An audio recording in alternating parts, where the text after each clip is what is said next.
তাফসীর মাহফিল CHP। বিসমিল্লাহির রহমানির রহিম। তাফসীরুল কোরআন মাহফিল চট্টগ্রাম ২০০৪ তৃতীয় দিন। বিশ্ববরেণ্য মুফাসসিরে কোরআন, কোরআনের পাখি আল্লামা দেলাওয়ার হোসাইন সাঈদী রাহিমাহুল্লাহ এই মাহফিলে প্রধান অতিথির বক্তব্য রাখেন। শব্দধারণ মাহসিন সাউন্ড সিস্টেম, প্রযোজনায় CHP। শুধু তাফসীর মাহফিল CHP চ্যানেলে আল্লামা সাঈদীর মূল্যবান আলোচনা এখন দেখতে পাবেন। বিষয় অন্য ধর্মের প্রতি সহিষ্ণুতা ও কিছু উপদেশ। তাফসীরুল কোরআন মাহফিল চট্টগ্রাম ২০০৪ তৃতীয় দিনের চতুর্থ পর্ব। প্রিয় ভাই সব, এইভাবে করে আল্লাহ রাব্বুল আলামিন কোরআন প্রবর্তিত সমাজের মধ্যে মানুষের জীবনের নিরাপত্তা দিয়েছে, সম্মানের নিরাপত্তা দিয়েছে, ব্যক্তি স্বাতন্ত্র্য এবং প্রাইভেসি দিয়েছে, পরধর্ম সহিষ্ণুতা দিয়েছে। অন্য ধর্মের প্রতি সহিষ্ণুতা এই পৃথিবীতে কাদের বেশি বলেন? বলেন। আল্লাহ রাব্বুল আলামিন বলেন, ওয়ালা তাসুব্বুল্লাযীনা ইয়াদউনা মিন দুনিল্লাহ। আল্লাহ তাআলা বলেন, তারা আল্লাহকে বাদ দিয়া যাদেরকে ডাকে তাদেরকে গালি দিও না। কারো দেবতা, কারো ভগবান, এদেরকে খবরদার গালাগালি করো না, আল্লাহ নিষেধ করেছেন। কারো মন্দির ভেঙো না, কারো প্যাগোডা ভেঙো না, কারো গুরুদুয়ারা ভেঙো না, আল্লাহ নিষেধ করেছেন। আমাদের দেশে সাম্প্রদায়িক সম্প্রীতি সব থেকে বেশি, আলহামদুলিল্লাহ বলেন। কিন্তু একটি দল রাত দিন খাইয়া না খাইয়া তাদের কাজ হলো বাংলাদেশে এবং বাংলাদেশের বাইরে আমাদের দেশে সাম্প্রদায়িক সম্প্রীতি নাই এই কথাটা ছড়িয়ে বেড়াচ্ছে তারা। আপনারা কি চিনছেন হুজুরদের? আমি আর বললাম না তারা কারা। এদের কাজটাই হলো সাম্প্রদায়িক সম্প্রীতি।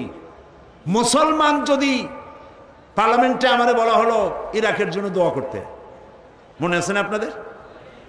পার্লামেন্টে আমাকে ইরাকের জন্য দোয়া করতে বলা হলো, তারা বললেন দোয়া করেন।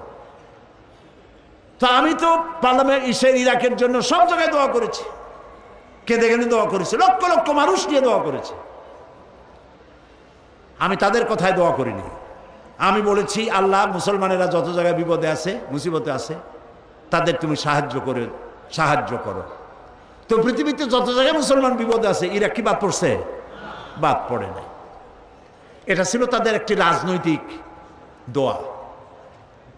আমি পরবর্তী সময় পার্লামেন্টে বলেছি, গুজরাটের রাজধানী আহমেদাবাদে যখন মুসলমানদের বাড়িঘর পোড়ানো হচ্ছিল, হাজার হাজার মুসলমানকে জবাই করা হচ্ছিল, তখন এই পার্লামেন্ট চলছিল। তখন তো তারা বলেন নাই ভারতে মুসলমান মারতেছে তাদের জন্য দোয়া করেন, আজকে ইরাকের জন্য এত দয়া কেন?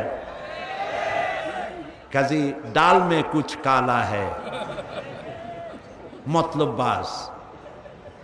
মুসলমানদের হাজারো বাড়ি যদি পুড়ে যায় দেখতে আসবে না, যদি অমুসলিমের বাড়িতে একটা ঢিলা পড়ছে কেমনে কি গোষ্ঠী শুদ্ধ আয়সা মরবে না, বাঁচবে, ঢিসা করতে পারে না। এটি হলো ধর্মনিরপেক্ষ মতবাদ। গতকাল তো বলছি, মনে আছে না?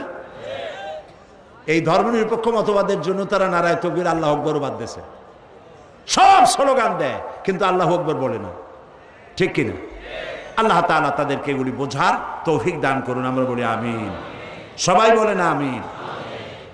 এখন ইসলাম মুসলমানরা যেন অর্থনৈতিক দিক থেকে তারা যেন নিজ পায়ে দাঁড়াতে পারে, সেই জন্য আল্লাহ তাআলা কোরআনে কারীমের মধ্যে বলে দিয়েছেন, তোমাদের ধন সম্পদগুলি যেন তোমাদের ধনীদের মধ্যে পুঞ্জীভূত হয়ে না থাকে, এটা যেন ছড়িয়ে যায় সদকা, যাকাত, ফিতরা ইত্যাদির আকারে সর্বত্র যেন ছড়িয়ে পড়ে। আর বেকার থেকো না, কাজ করো। আল্লাহ রাব্বুল আলামিন বলেন, ফাইদা কুদিয়াতিস সালাতু ফান্তাশিরু ফিল আরদি ওয়াবতাগু মিন ফাদলিল্লাহ।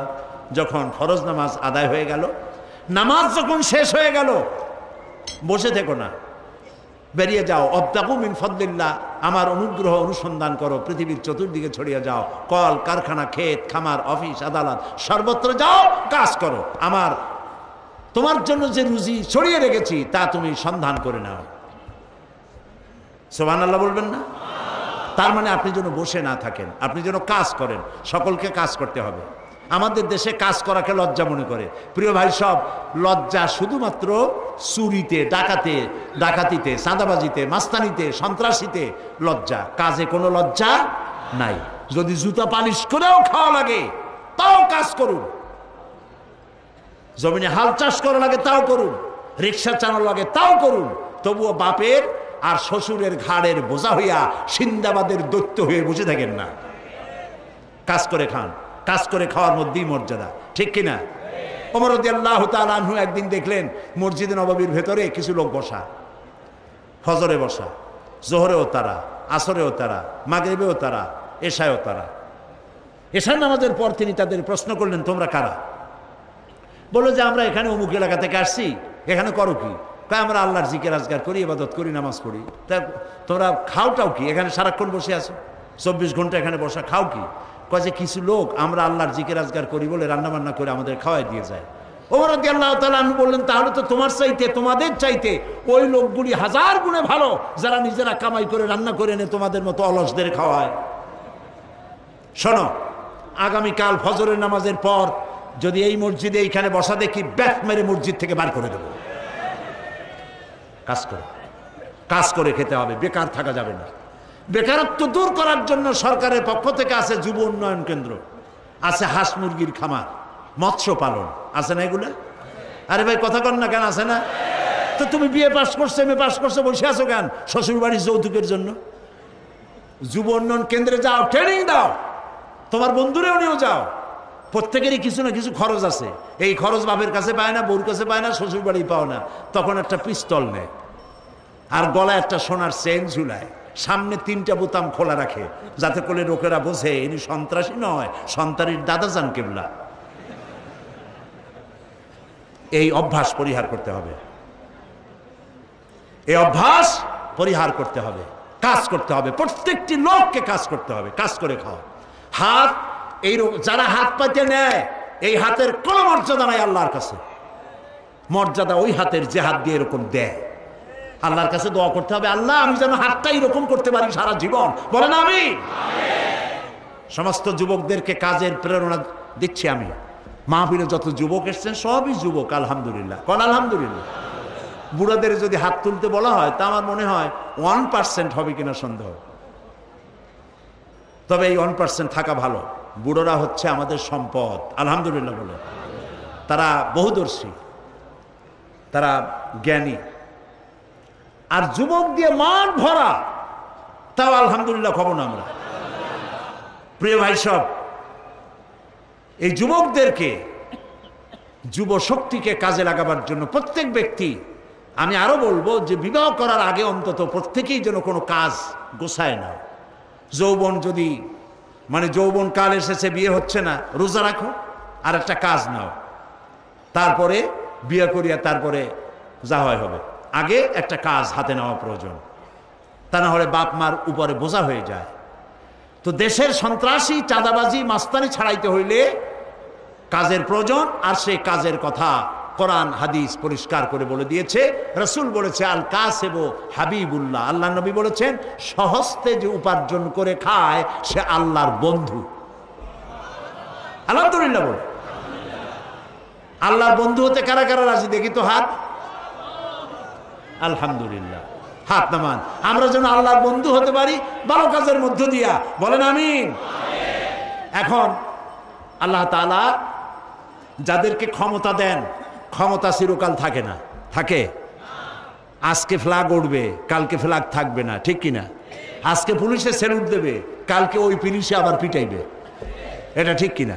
স্বরাষ্ট্রমন্ত্রী আমার দেশে যা হইল, মন্ত্রিত্ব যখন থাকে না, পিটান দিয়ে কেউ বাঁচতে পারে নাই, ওই পুলিশেই পিটাইছে। যারা স্যালুট মারে, ওই যে আমি বলছি না যে স্যালুটের কায়দাই ভিন্ন। স্যালুট দেয় হাত দিয়া, আবার পাও দিয়া বুটে বুটে বাড়ি রেখে ঠাস করে একটা বাড়ি দিয়ে দেয়। মন্ত্রীকে বুঝায় দেয়, মন্ত্রীর সাহেব হুঁশিয়ার থাকবেন, কিন্তু আমরা আপনাদের চাইতে অনেক ছোট, কিন্তু হুঁশিয়ার থাকবেন।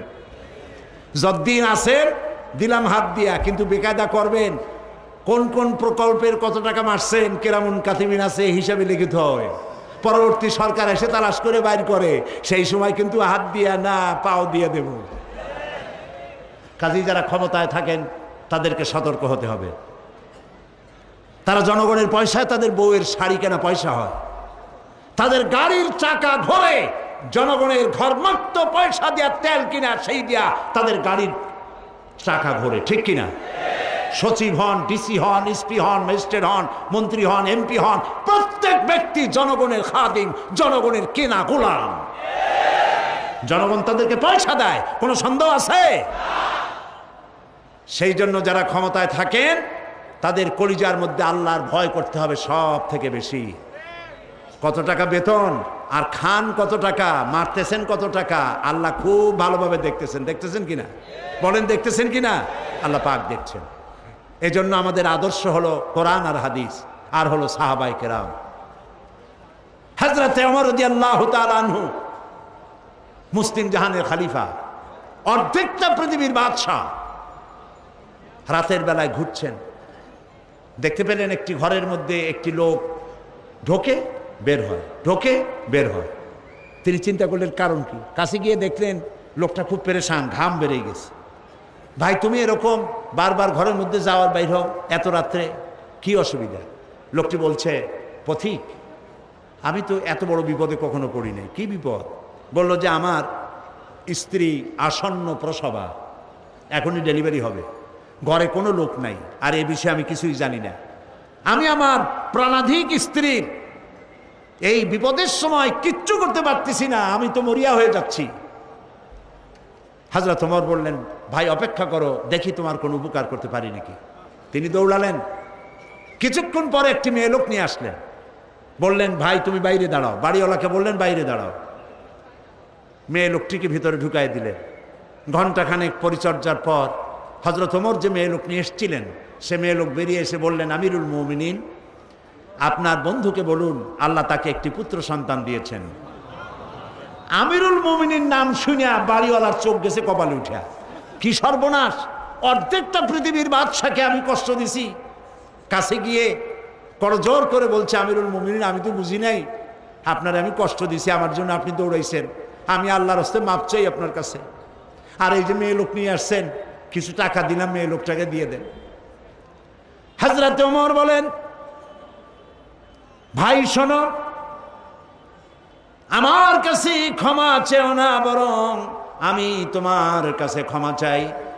কারণ তুমি তোমার বিপদের কথা আমাকে বলার আগে আমার দায়িত্ব ছিল, আমি রাষ্ট্রপ্রধান, তোমার বিপদের খোঁজ নেওয়া। আমি যে তোমার বিপদের খোঁজ নিয়ে সময় মতো সময়ের আগে খাদেমা পাঠাতে পারি নাই, এই জন্য কিয়ামতের দিন আমাকে তুমি আল্লাহর দরবারে আসামি বানায়ও না।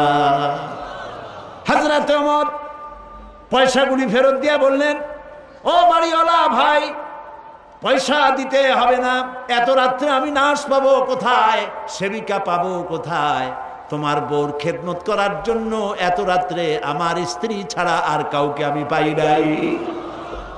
আমার স্ত্রী তোমার স্ত্রীর সেবা করেছে। এই ছিল আমাদের ইসলামের রাষ্ট্র শাসকদের চরিত্র। নিজে না খাইয়া মানুষকে খাওয়াইতো, নিজেদের বাড়ি ঘর নাই, এখন এমপি আর মন্ত্রী হইতে পারে না, মাশাআল্লাহ, পেটের সাইজ ক্রমান্বয়ে মিষ্টি কুমড়ার মতো। নবী করিম সাল্লাল্লাহু আলাইহি ওয়াসাল্লাম শুয়ে আছেন বিছানার উপরে, সুবহানাল্লাহ। হযরত ওমর এসে সালাম দিয়েছেন, আসসালামু আলাইকা ইয়া রাসূলুল্লাহ। হুজুর সালাম এর জবাব দিয়ে উঠে বসলেন। হযরত ওমর তাকিয়ে দেখলেন রাসূলুল্লাহ শোয়া ছিলেন, একটি খেজুরের পাতা দিয়া দড়ি বানানো, সেই দড়ি দিয়ে বুনানো খাটিয়া এরকম, এর উপরে বিছানার চাদর নাই, বালিশ নাই, খালি গায়ে রহমতের নবী, বিশ্ব নবী খালি গায়ে শুয়ে আছেন। মাথার তলায় হাত মোবারক দিয়েছেন, হাতে দাগ আর পিঠ মোবারকে দড়িগুলার দাগ কেটে আছে। হযরত ওমর শিশুর মতো ডুকরে কেঁদে উঠলেন আর বললেন, ইয়া রাসূলুল্লাহ, এই দৃশ্য আমি সহ্য করতে পারছি না। কাফেররা এই পৃথিবীতে এত আরাম করলো, আর বিশ্ব নবী, রহমতের নবী, পিঠের উপরে দড়ির ডাক, আমার সহ্য হচ্ছে না ইয়া রাসূলুল্লাহ, আপনি আমাকে অর্ডার করুন, আমি আপনার জন্য একটা তোশক বানাই নিয়ে আসি। রাসূলুল্লাহ বললেন, ওমর, এই পৃথিবীতে আমি শান্তি করতে আসি নাই। আমি যদি এই ওহদ পাহাড়কে বলি, ওহদ আমার জন্য সোনায় পরিণত হয়ে যা, আল্লাহর হুকুমে গোটা পাহাড়টা সোনায় পরিণত হয়ে যাবে। ওমর, দুনিয়ায় শান্তি করতে আসি নাই, আসছি মানবতার কল্যাণের জন্য, মুক্তির জন্য। কাজী দুদিনের জন্য যারা মন্ত্রী হন, 2-5 বছরের জন্য যারা এমপি হন, যারা সচিব হন, ডিসি হন, এসপি হন, জনগণের সাথে খারাপ ব্যবহার করবেন না, মানুষের সঙ্গে ভালো ব্যবহার করুন, তাদের প্রতি ইনসাফ করুন, দুর্নীতি বন্ধ করুন। দুর্নীতি তো আপনারাই করেন, কাজে আপনারা দুর্নীতি বন্ধ করেন, জনগণ শান্তি পাবে। আমার দেশের জনগণ কি চায়? আমার দেশের জনগণ কোনোদিন বলে নাই, কোন সরকারকে বলে নাই প্রত্যেক দিন বাসমতি চাউলের ভাত খাইতে চাই, পোলাও চাই, বিরিয়ানি চাই, বলছে কেউ? আমার দেশের মেয়ে লোকেরা কোনোদিন বলে নাই প্রত্যেক দিন কাতান শাড়ি, বেনারসি শাড়ি আমাদের দিতে হবে, কেউ বলে নাই। আমার দেশের মানুষের রিকোয়ারমেন্ট খুবই ক্ষুদ্র, ছোট্ট, চাহিদা কম। জনগণ চায় সন্ত্রাসমুক্ত, দুর্নীতিমুক্ত জীবনযাপন চাই, ঘরের দরজা যেন ঘুমাতে পারি, দরজা দিয়ে হোক খুলে হোক নিরাপদে যেন ঘুমাইতে পারি। আমার মেয়েটা কলেজে যাবে, বিশ্ববিদ্যালয়ে যাবে, আমি যেন আমার মেয়েটাকে সম্ভ্রম সতীত্ব অবস্থায়, পবিত্র অবস্থায় আমার ঘরে ফিরে পাই। কম দামে কাপড়, খাদ্যদ্রব্য যেন কিনতে পাই, এইটুকুন দাবি, ঠিক কিনা বল? এর থেকে বেশি কিছু দাবি করছেন আপনারা? কিন্তু বিশ্বাস করুন, এই দাবিটুকুনো পূরণ করতে গেলে কোরআনের শাসন ছাড়া এ দাবিও পূরণ করার ক্ষমতা কারো নাই। সেজন্য আজ ক্ষমতাসীন যারা ক্ষমতায় আছেন, সরকারের ভাতা গ্রহণ করছেন, জনগণের উপর ইনসাফ করুন, দুর্নীতি বন্ধ করুন, কামাই রোজগার একটু কমায় দেন, হারাম খাবার কমান। যত হারাম খাইবেন পেট তত চর্বি জমবে, আর ওই চর্বি জাহান্নামের আগুনে জ্বলার আগে জান্নাত হারাম। ভিক্ষুক তো 2 রকম। ভিক্ষুক কয় প্রকার? 2 প্রকার। এক প্রকার ভিক্ষুক হলো অশিক্ষিত, আর এক প্রকারের ভিক্ষুক হলো শিক্ষিত। অশিক্ষিত ভিক্ষুক লেখাপড়া জানে না, হাত পাও নাই, চোখ কান নাই, তারা রাস্তায় বসে আল্লাহর রাস্তে ভাই লা ইলাহা ইল্লাল্লাহ 1 টাকা দাও, এরা হলো অশিক্ষিত ভিক্ষুক। আর শিক্ষিত ভিক্ষুক চেয়ারে বসে, সরকারের চেয়ারে বসে চাকরি বদলির নাম করে যারা কোটি কোটি টাকা খায়, এরা হচ্ছে অশিক্ষিত ভিক্ষুক। শিক্ষিত ভিক্ষুক মানুষের পিঠের উপরে রিভলভার ঠেকাইয়া যারা চাঁদাবাজি করে, তারা যেমন সন্ত্রাসী, যেসব অফিসার ফাইল আটকাইয়া টাকা খায় তারাও সন্ত্রাসী। সুতরাং এই সন্ত্রাস থেকে, দুর্নীতি থেকে জাতিকে মুক্ত করতে কোরআনের শাসন ছাড়া আর কোনো বিকল্প নাই। আর একটি কথা বলি, মোনাজাতের দিকে যাব। আর মোনাজাতের জন্য আবেদন জানাই প্রত্যেক দিনের মতো, দাঁড়ানো ভাইরা কয়েক সেকেন্ডের মধ্যে বসে পড়ে, কয়েক সেকেন্ড, 1 মিনিটও বলি নেই, দাঁড়ানো ভাইরা এবার বসেন। আমি কিন্তু দেখতে পাচ্ছি, আলহামদুলিল্লাহ, আমার চোখ ভালো কাজ করে, আলহামদুলিল্লাহ। ডায়াবেটিসে আমার যদ্দূর ক্ষতি করছে, চোখে ক্ষতি করে নাই, আলহামদুলিল্লাহ। 16 বছর আগে যে চশমা নিয়েছি, এই চশমা এখনো ব্যবহার করি, লেন্স পাল্টাতে হয় নাই, আলহামদুলিল্লাহ। সম্ভবত কোরআনের বরকতে আল্লাহ এটা দিয়েছেন। আপনারা দোয়া করেন, আল্লাহ আমার শরীরের জন্মসূত্র থেকে যা দিয়েছেন, মৃত্যুর আগে তা যেন কিছু না নেন। আমিও সকলের জন্য দোয়া করি, আল্লাহ যেন আমাদের সকলকেই নিয়ামত দান করেন। তো আমি দেখতে পাচ্ছি দূরে, সব জায়গায় দেখছি, যদ্দূর আমার চোখ যায়, দাঁড়ানো ভাইরা মেহেরবানি করে বসুন, বসে মোনাজাত হবে। প্রিয় ভাই সব, আমাদেরকে এই আজকের মাহফিলে যত লোক আসছেন, এর মধ্যে হিন্দু, খ্রিস্টান, বৌদ্ধ আছে না? বলেন আছে না? আছে। আপনারা মুসলমান হওয়া লাগবে না। হিন্দু হিন্দু ধর্মে থেকে, খ্রিস্টান খ্রিস্ট ধর্ম থেকে, বৌদ্ধ বৌদ্ধ ধর্ম থেকেও কোরআনের আইন যদি চালু হয়, আপনারা শান্তি পাইবেন। সুবহানাল্লাহ বলেন। ও আজকে 2 জন ইসলাম কবুল করার জন্য আসছে, পাঠান, তাড়াতাড়ি পাঠান।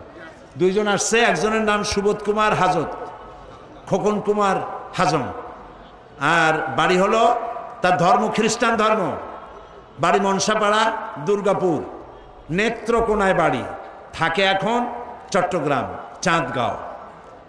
নাম পছন্দ করেছে শরীফ আহমদ। আর এক ভাই হচ্ছে নাম কাজল দাস, বাপের নাম বাবুল দাস, মায়ের নাম রীনা দাস, ধর্ম হিন্দু, আর বাড়ি হলো পশ্চিম পটিয়া, দক্ষিণ বর্ষী, পশ্চিম পটিয়া। বর্তমান নাম পছন্দ করেছে মোহাম্মদ বেলাল হোসেন। আলহামদুলিল্লাহ। আসো আসো তাড়াতাড়ি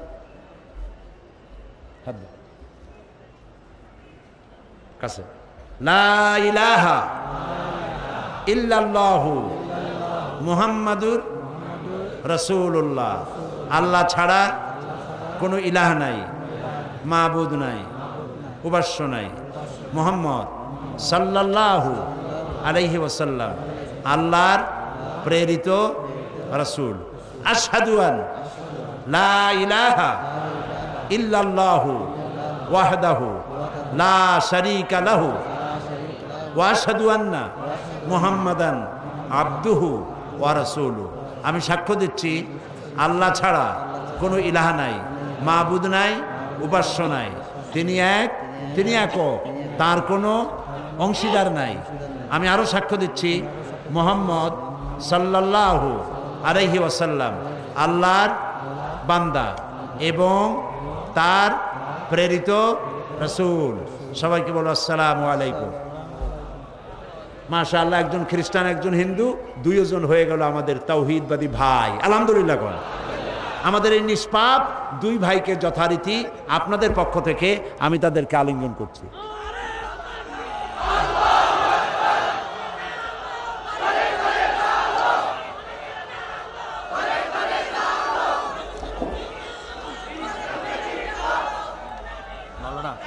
আমাদের লন্ডন থেকে এক ভাই মাহফিলের জন্য 21,000 টাকা দিয়েছে। একটু ইউসুফ সাহেব একটু আপনি দোয়া করতে। এখানে লন্ডন থেকে এক ভাই এই তাফসীর কোরআন মাহফিলের জন্য 21,000 টাকার চেক পাঠিয়েছেন। আলহামদুলিল্লাহ। আবার দুবাই থেকে কে পাঠিয়েছে? একজনে কত হাজার টাকা যেন পাঠিয়েছে, আর বাচ্চার ওইটা দিয়েছে বলেছেন মুর্তাজা বাইতুস্বর এর মরহুম পীর সাহেব হুজুর হযরত মাওলানা শাহ আব্দুল জব্বার সাহেব, আল্লাহ তাআলা তাকে জান্নাতুল ফেরদাউসের মেহমান বানায় নিক। তার অত্যন্ত স্নেহের জামতা, আমারও খুব স্নেহের মুর্তাজা নাম, 50,000 টাকা তাফসীর কোরআন মাহফিলের জন্য দান করবেন। এখন সে সৌদি আরবে আছে, আপনারা দোয়া করেন আল্লাহ যেন তার ব্যবসায় বরকত দেন, তার দিলের নেক মকসুদগুলি আল্লাহ যেন পূরণ করেন, তার সন্তানদেরকে যেন তার নানার মতো আল্লাহ বানাবার তৌফিক দান করেন।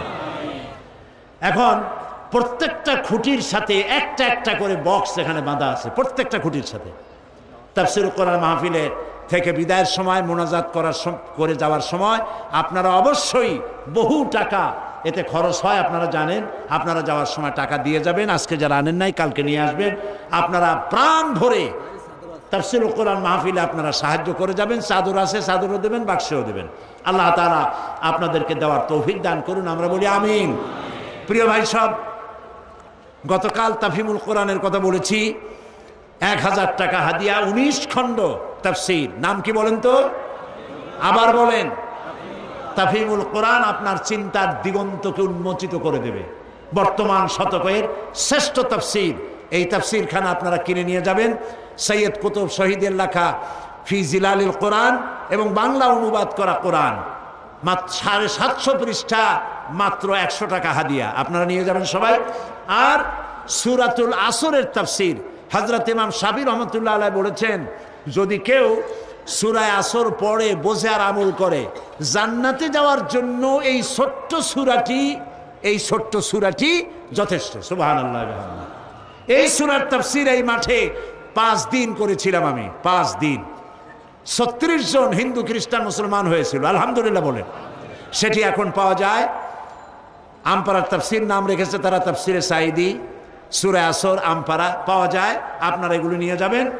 আর আমি কেন জামাত ইসলামী করি গতকাল বলেছিলাম, এই কিতাবও এখানে পাওয়া যাবে। যেহেতু এটি আমি এই জন্য করেছি, অনেকের বহুত প্রশ্ন আছে খেলাফত ও মুলুকিয়াত সম্পর্কে, সাহাবীদের ব্যাপারে, নবীদের ব্যাপারে বহুত প্রশ্ন আছে, আকীদাগত কথা নিয়ে অনেক কিলোকাল আমাদের বিরুদ্ধে করা হয়।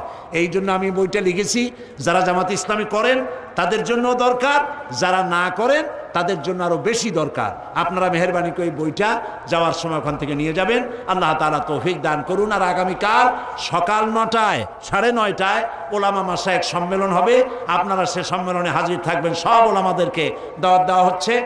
আর মা বোনদের জন্য বিশেষ খবর হচ্ছে এই, এবার আমি মা বোনদের জন্য আলাদা ব্যবস্থা করতে পারি না, এই জন্য যে আমি খানিকটা অসুস্থ এবং প্রত্যেক দিন এতগুলি প্রোগ্রাম করা সম্ভব নয়। এই জন্য পঞ্চম দিন আমি মা বোনদের ব্যাপারে বিশেষ আলোচনা করব ইনশাআল্লাহ। সেই আলোচনা শুধু মা বোনেরাই শুনবে না, পুরুষরাও শুনবে। যেহেতু স্বামী স্ত্রীর উভয়ের সমান অধিকার আছে, এই অধিকারটা স্ত্রীকেও জানতে হবে, স্বামীদেরকেও জানতে হবে, পুরুষদেরও জানতে হবে। সেজন্য মহিলাদের ব্যাপারে আলোচনা হবে পঞ্চম দিনে। আপনারা মেহেরবানি করে সেদিনে আরো বেশি মহিলাদেরকে নিয়ে আসবেন। বসার জায়গা আল্লাহ করিয়ে দিবেন। রাস্তাঘাট যদ্দূর যা আছে, বাড়ির ছাদ গাছপালা সব জায়গা ভরে যাবে ইনশাআল্লাহ। আমরা বলি ইনশাআল্লাহ। আল্লাহুম্মা আমিন।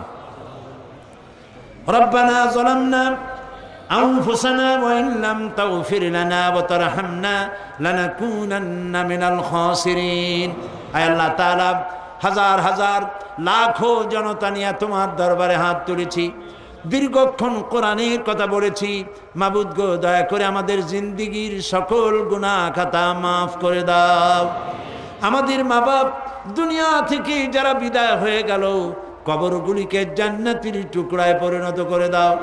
রব্বির হামহুমা কামা রব্বায়ানি সগীরা। সবাই পড়েন রব্বির হামহুমা কামা রব্বায়ানি সগীরা। আবার পড়েন রব্বির হামহুমা কামা রব্বায়ানি সগীরা। আল্লাহ তাআলা তাম পৃথিবীতে মুসলমানেরা যত জায়গায় বিপদে আছে, মুসিবতে আছে, আল্লাহ তাআলা বিপদগ্রস্ত মুসলমানদের তুমি সাহায্যকারী হয়ে যাও। আল্লাহ তাআলা আমাদের মধ্যে যারা ঋণগ্রস্ত, ঋণ পরিশোধের তৌফিক দিয়ে দাও রব্বুল আলামিন। আজকে আমরা এখানে সন্ত্রাসের ব্যাপারে কথা বলেছি, হত্যাকারী, চাঁদাবাজি, মাস্তান যারা করে, ধর্ষক, তাদের বিরুদ্ধে কথা বলেছি কোরআন হাদিস দিয়ে। আল্লাহ একটা দোয়া করি রব্বুল আলামিন, এদের জ্বালায় আমরা অতিষ্ঠ হয়ে গেছি। আল্লাহ এই সন্ত্রাসী, ধর্ষক, হত্যাকারী, চাঁদাবাজ, মাস্তান এগুলোরে তুমি হেদায়েত করে দাও আল্লাহ। এগুলোরে তুমি হেদায়েত করে দাও আল্লাহ তাআলা। তুমি দয়া করে এগুলোকে হেদায়েত করে দাও আল্লাহ তাআলা।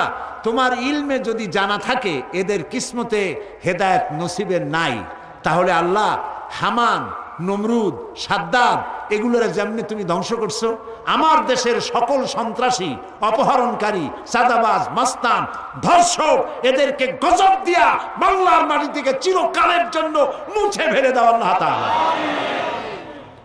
আল্লাহ তাআলা তুমি আমাদের দোয়া কবুল করো আল্লাহ তাআলা। প্রশাসন যারা চালায়, দেশ যারা চালায়, তাদেরকে ইনসাফ করার তৌফিক দাও।